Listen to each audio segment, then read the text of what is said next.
One thing is certain about human nature. We're born talkers. The urge to communicate is universal. The opportunity to stay connected, now almost limitless. 12 billion text messages are sent worldwide every day.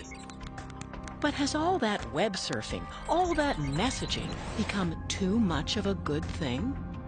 Are we at risk of becoming digital dummies?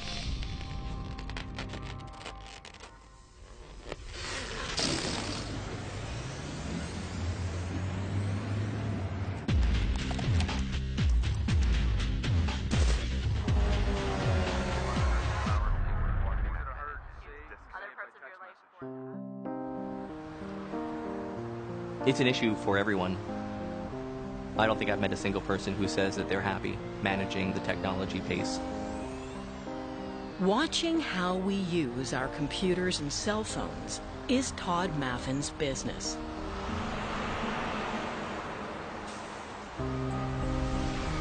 For some reason, we believe that we're the only ones. Everyone around us, friends and colleagues, seem busy, seem productive.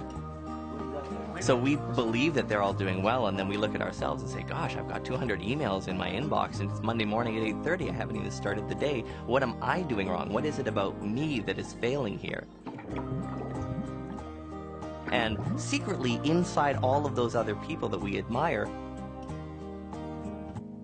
everyone is having that feeling. Communications technology blankets the globe.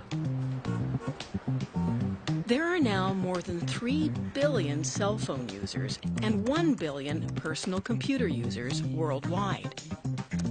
The number of PCs is expected to double in the next 4 years.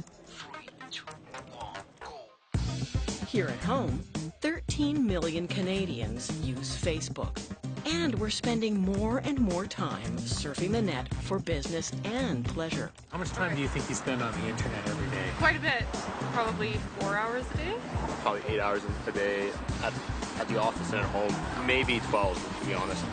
I usually spend 3 hours Facebook, blogs, generally researching things. I'm not that comfortable with the amount of time I'm spending on the internet. I probably should spend a lot less. What about texting? Oh, way too much. I have a personal and a work BlackBerry. That's pretty bad, I know. One of the problems with living in an always-on society is we perceive the need to always be on. It's just because technology has come on scene, we believe that somehow, and the marketing has convinced us, that it's a better way of doing it. I'm not convinced it is. The trouble is, now we have this stuff, we're hooked on it. Can you name some places where you're texting? My car, the bathtub, in the office. What would happen if somebody took your phone away? I would die. How would you feel if somebody took your computer and your cell phone away? No. Yeah.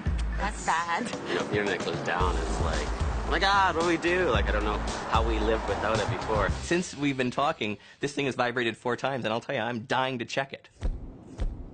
Even the most powerful man in the world put up a fight and won when his security detail tried to take his BlackBerry away. Meanwhile, Her Majesty was presented with a brand new BlackBerry Bold on her recent visit to Canada. Word is, the rest of the royals already have BlackBerries, and they're heavy users. They're all hooked, just like the rest of us. These days, our laptops and those smartphones are always at our side, including during the most sacred moments. And now pronounce you husband and wife. This bridegroom didn't waste any time letting the world know about an important change to his status. Oh, Dana is updating his relationship status on Facebook.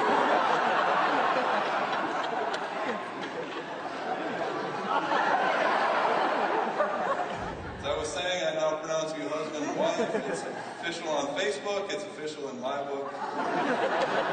Dana, you may kiss your bride. Those devices have given us the power to express ourselves, and we worship them for it. In London, England, the Reverend Canon David Parrott recently held a special blessing for smartphones and laptops. Parishioners raised their phones aloft as the Reverend spoke these words. May our tongues be gentle, our emails be simple, and our websites be accessible.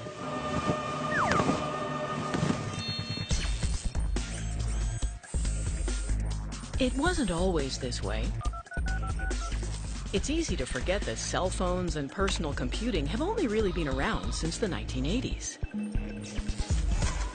Before that, computers were big machines used for things like data processing and payroll. Jack Grushkow's Vancouver company pioneered email software that helped revolutionize the industry. But he says it wasn't easy convincing the corporate world that this was going to be the next big thing. I went to one of the largest banks in the United States, to their IT department, to talk about messaging. And I got the typical kind of blank look that I got when I talked to these guys about it. Say, why would I want to send a message to Joe? I mean, if I need to get a hold of him, I stick a Post-it note on his door and he calls me on the phone. But Jack persisted and became a wealthy man.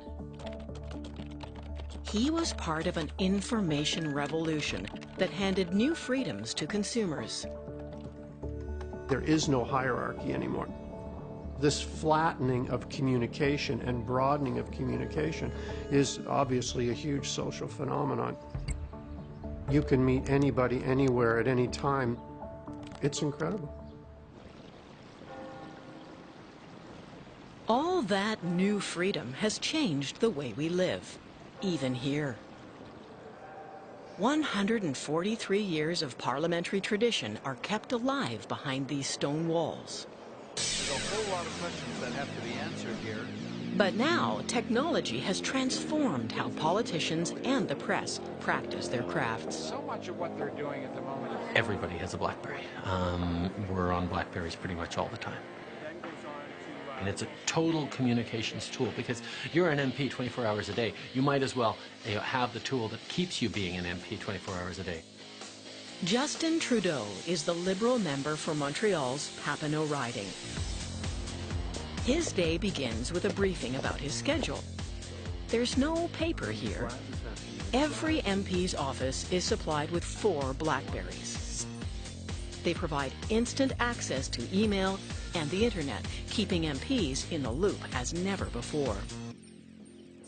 You need to be as current as possible. So to employ these technologies gives you that advantage of being able to essentially get all the best information. So you're not caught really with your pants down.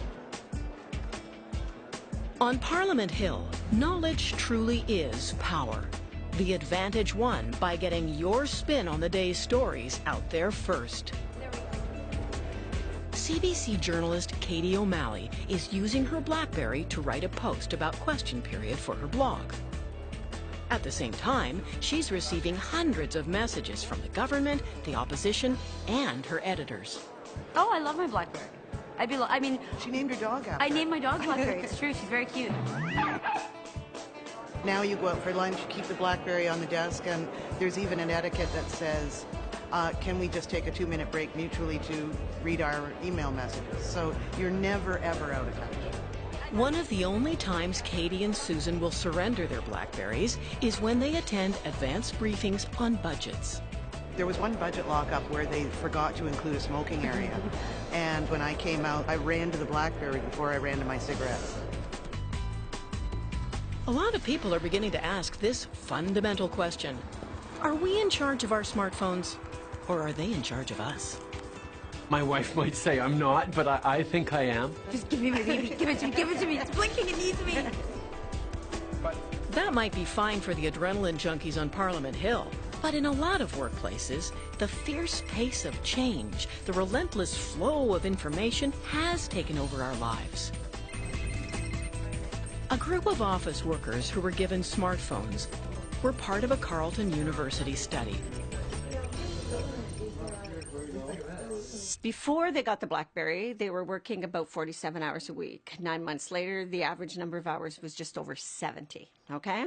So you see that work leaks into everything. All of the partners talked about the fact that they come in and they don't even say hi to me. They're on the thing as they walk in the door. It's beside them at the dinner table. It buzzes.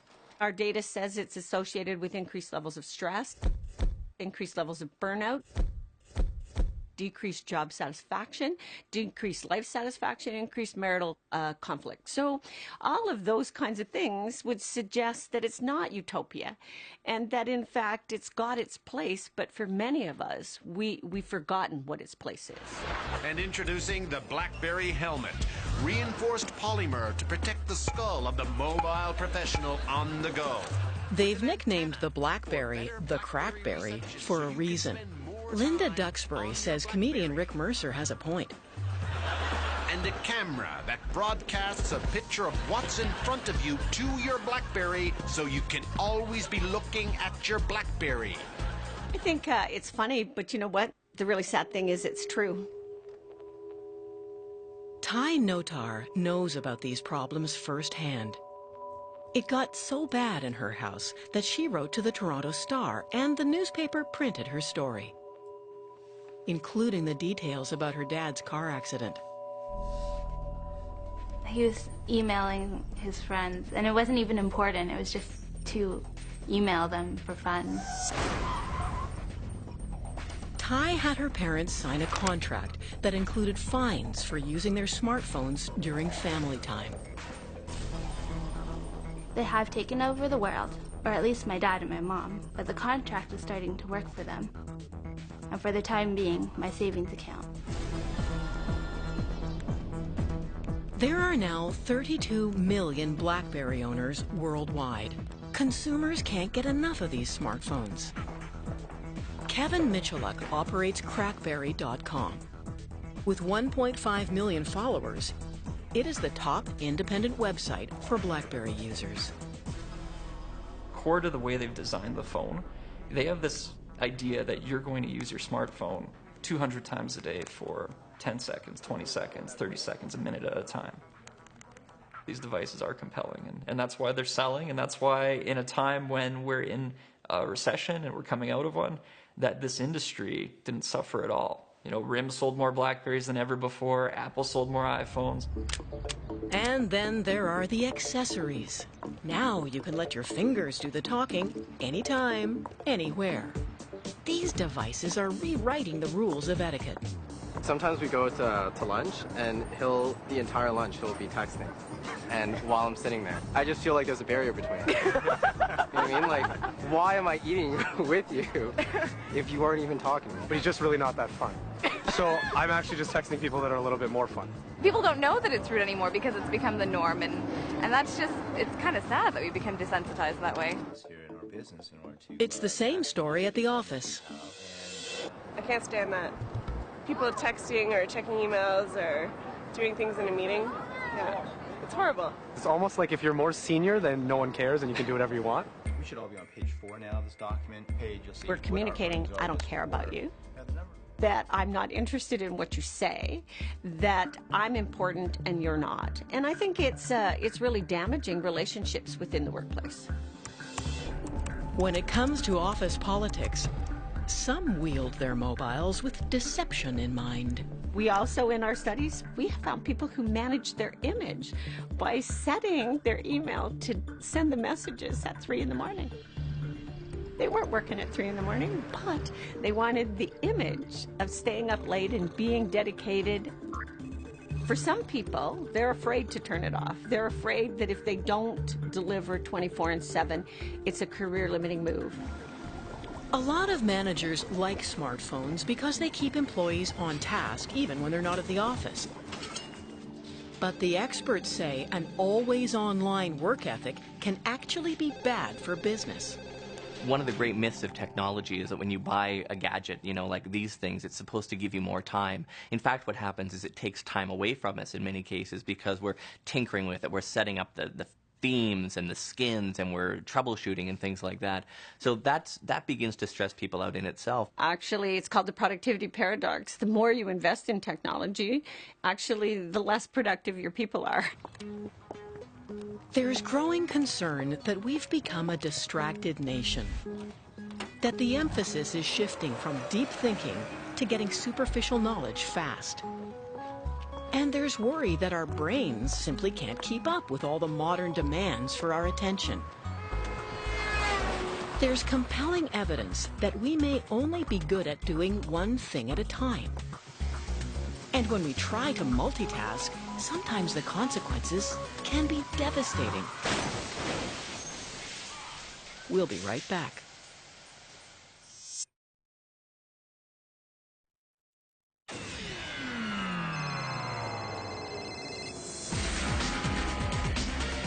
It was like something out of a movie. In New York, 15-year-old Alexa Longuera made news when she fell into an open manhole. It was just really gross. It was just shocking. It was scary. It was over my head. City workers had left the sewer uncovered while they prepared the job site. Alexa was walking and texting at the time. But she blames the city crew for her injuries. Regardless if I'm texting or not, like if there was cones there, I'm gonna see a big orange cone. This stupid mistake, that careless mistake, I got hurt, you know? Alexa even lost her shoe. Do you want that shoe back? I could just stay there. He's on his phone! Texting! For a lot of people, when and where we use our technology is a personal choice. A right, even if it might kill us. He's just chilling! But are we all born multitaskers? What if you say that's crazy, dude? Scientists want to find out. At Western Washington University, they've turned to a circus act for answers.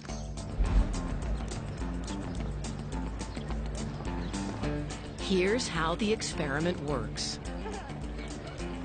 A clown rides a unicycle around campus. Researchers watch and see which students notice.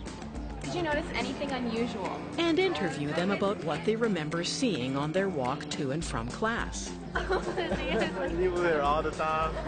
60% of the students who were listening to music saw the clown. And pairs of people do great. 70% of them, over 70% of them see the unicycling clown. But students using cell phones, well, that was a different story. Only 25% of them saw the unicycling clown. So they really were oblivious to their surroundings. It's what we would refer to as inattentional blindness. What's worse, the cell phone users who missed seeing the clown believed that they were aware of everything that was going on around them. Researchers say that delusion can be dangerous. People think when they're driving with their cell phone or walking with their cell phone that they're aware of the stuff around them, but they're missing all sorts of stuff, and they don't even realize what they're missing until it's probably too late. At the Virginia Technical Institute, they're attempting to settle an argument that's been going on everywhere.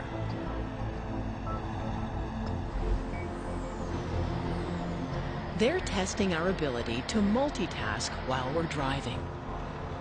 For many truck drivers, the cab has become a mobile office. On Virginia Tech's closed track, this driver will attempt to send a text while at the wheel. Cameras will record his driving performance. This research shows that on average, texters look away from the road for 4.6 seconds. Watch as this driver wanders toward the shoulder. Going around 50 to 60 miles an hour traveling at those speeds while looking away for that long, you could travel the length of a football field without actually looking at the forward roadway, which is extremely dangerous. It's been estimated that at any given time, 10% of drivers on the road are using their cell phones. If they're texting, they're up to 23 times more likely to be in an accident. Here, cameras record a bus driver texting while driving on the freeway. His handicapped passengers have no idea they're in grave danger.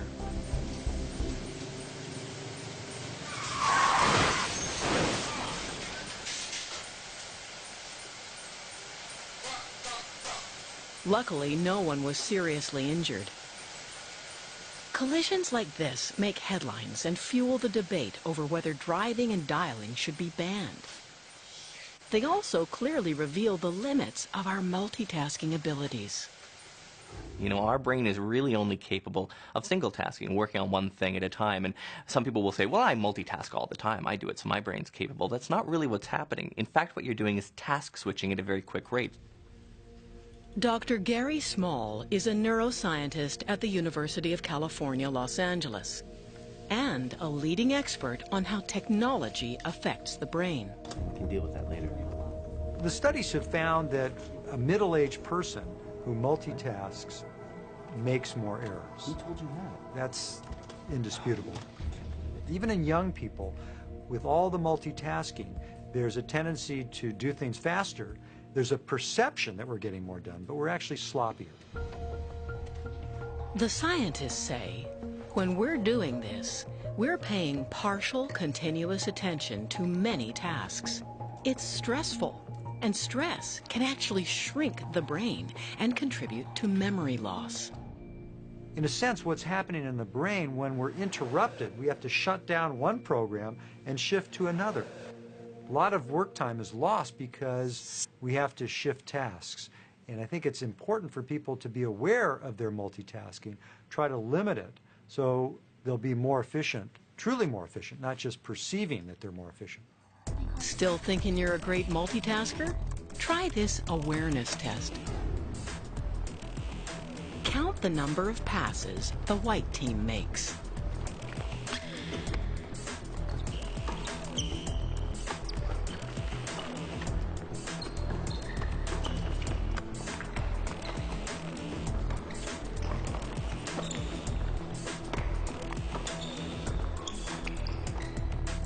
The answer is 13. But did you notice the witch walking through the practice?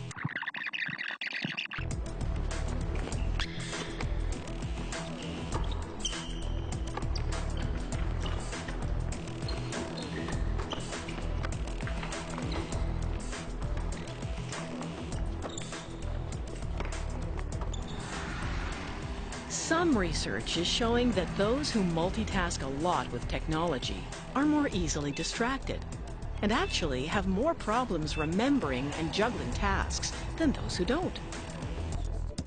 We're maybe working on the computer, but we're waiting for another buzz or ping or something that might be slightly more interesting. And so our brains are kind of on alert, waiting for new information to come in from the environment.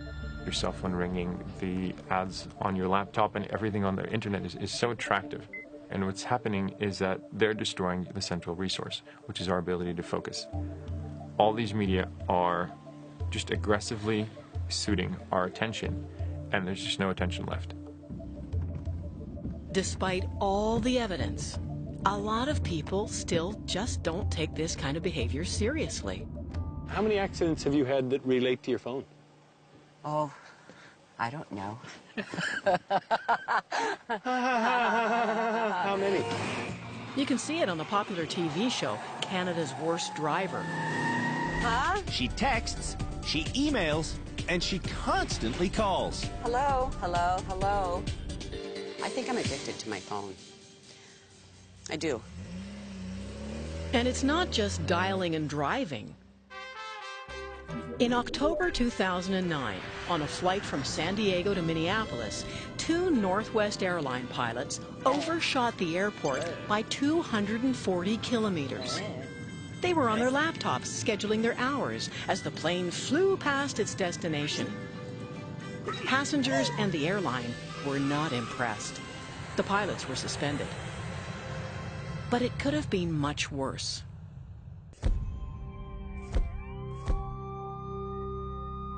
We had a collision with something. We have a whole bunch of people going out bleeding, and our car is almost virtually destroyed. It was real bad.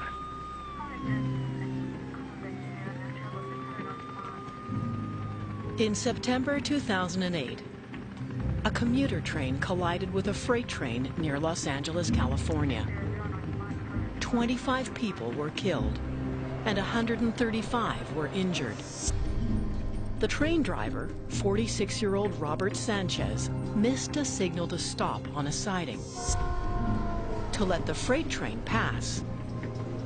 Sanchez died in the crash. An investigation revealed that he often sent and received text messages while on the job. The last one was 22 seconds before the collision. The experts say some people just can't sign off. Linda Duxbury has encountered many of them. I say, "You're addicted, turn it off." And they go, "Oh, no, no, no, I'm not addicted. I could turn it off anytime." I go, "Well, then turn it off." And they go, "Well, I could, anytime, but just not now."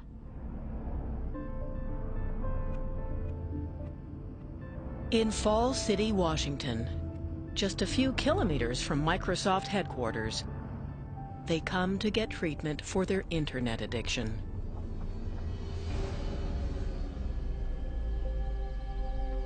The Restart Internet Addiction Recovery Program has attracted international attention.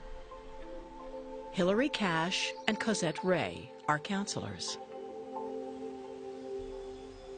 A big component of it is just the absence away from technology, to allow the person to have some clarity of thought, to be able to focus in on what's going on the here and now. Adult clients move in. The cost? Up to $27,000 for a 90-day stay. This woman says it was worth every cent, claiming that her son was saved by the center. That was a terrible time in my life. It was just incredibly stressful. To see your child suffer like that and to not know how to help them is just beyond words, really.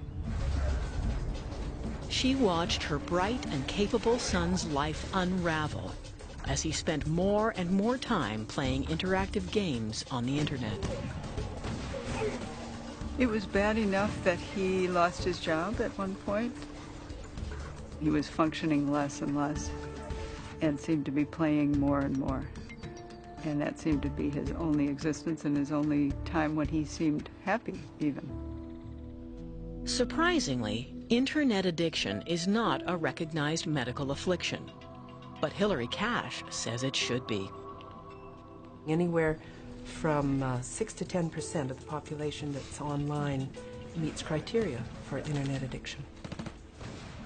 We were contacted by a stepmom who was very worried because her stepson, who did not live with her, had just had his leg amputated.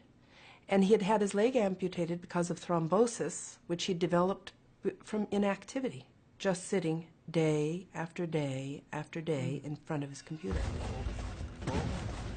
They're spending hours and hours using the technology. When they're not using the technology, they crave it. It's interfering with their everyday lives. They're secretive about it. It really fits in with that addictive behavior pattern. Crackberry.com provides a 12-step program for those who are ready to admit to having a BlackBerry problem. Kevin Michaluk has also co-authored this book. He admits he's hooked too. Because of what I do, I have a lot of excuses that I can help justify my BlackBerry use.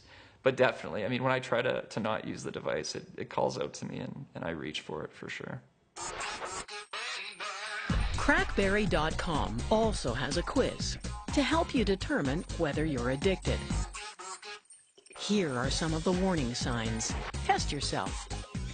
Do you ever sneak away from people or groups to use your BlackBerry? Have you ever checked your BlackBerry while at a meal with others? Do you use your BlackBerry in the bathroom and wish you could use it in the shower? Do you feel lost or naked if you don't have your BlackBerry with you? If you answered yes to all of them, according to Kevin, you may have a problem. The more we're connected to technology and information overload, the more you start to live virtually. But there's a risk with that, in that you might be virtually living. When we come back, they're the always-on generation. But when was the last time they read a book? And can they carry on a conversation? What we have is a young generation today that is not very good at face-to-face conversations, but they're pretty good at Facebook-to-Facebook conversations.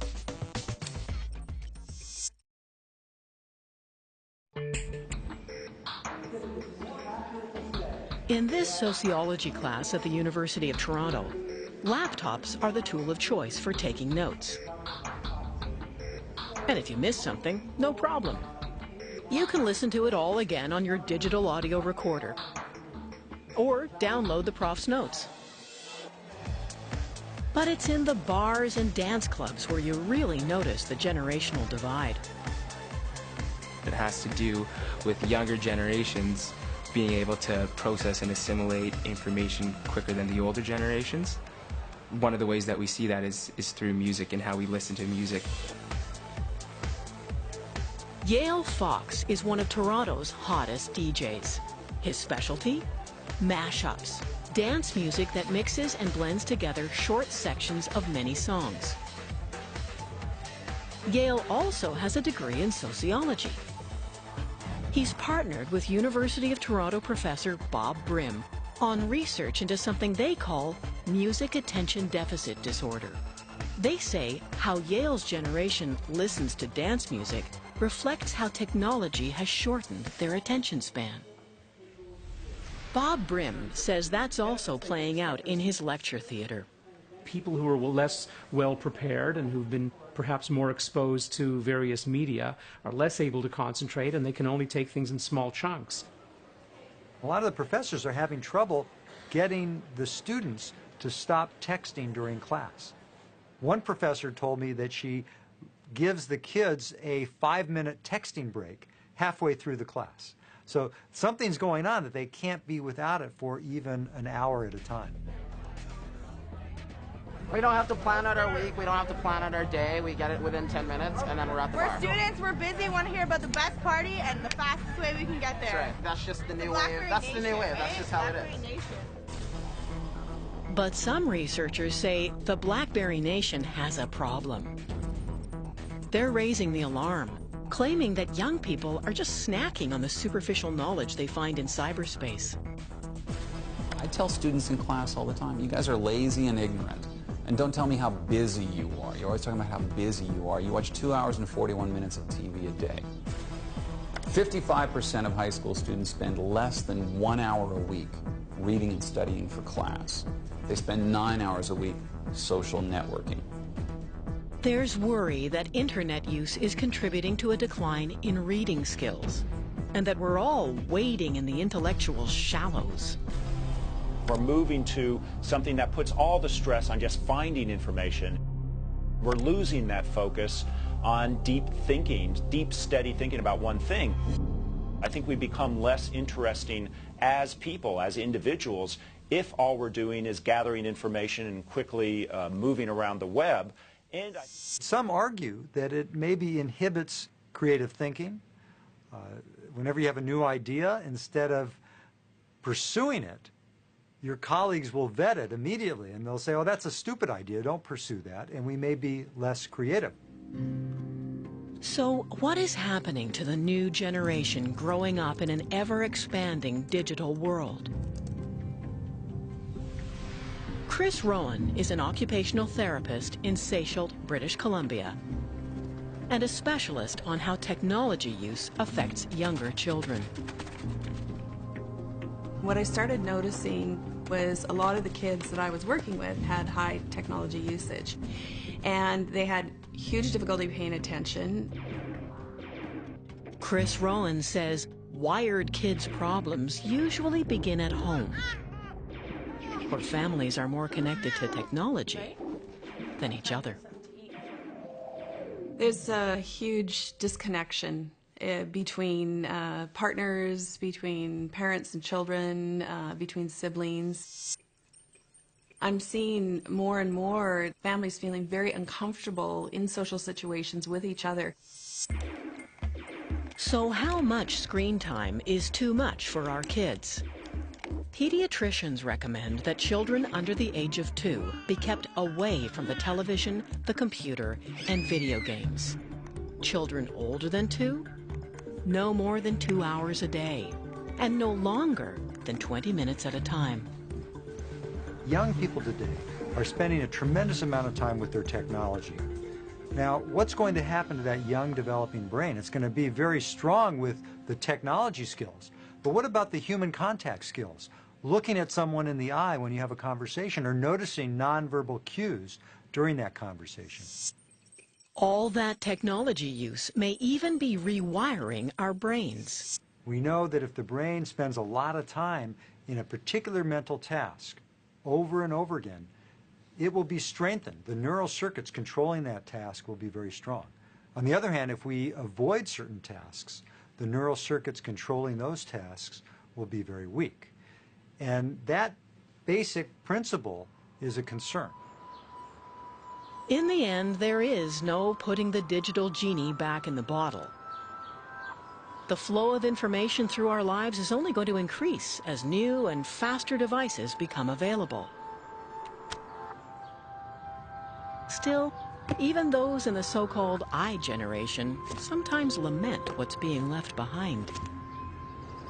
I think, people have forgotten about the important craft of being able to write a letter or actually write with a pen.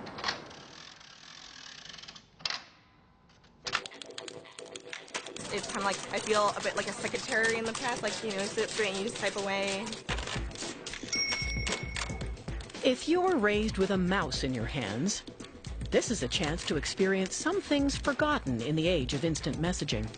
So she told me when it gets stuck to just shake it a little.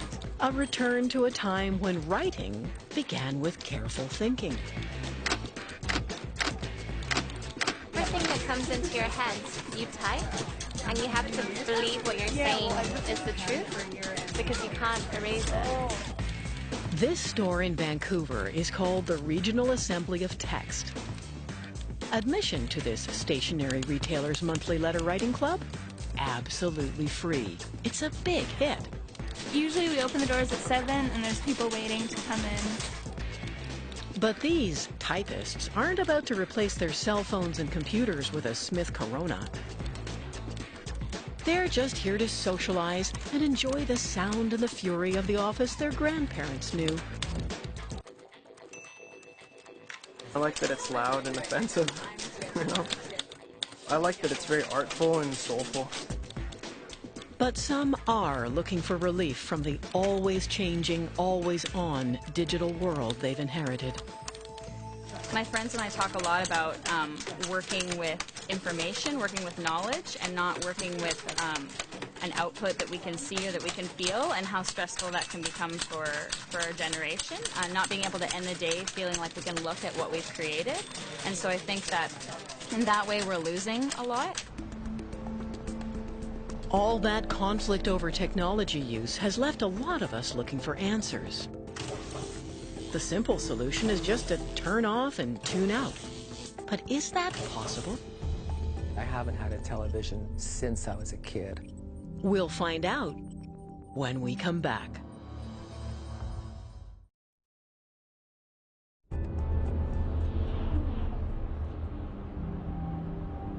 A lot of people dream about stepping off the grid, escaping from the relentless demands of life in the information age. Lorne Berman has been living that dream on the BC coast. At the end of the day, when he closes up his dental practice in town, Lorne returns to his version of paradise, where the clamor of the outside world is kept at a safe distance. I haven't had a television since I was a kid.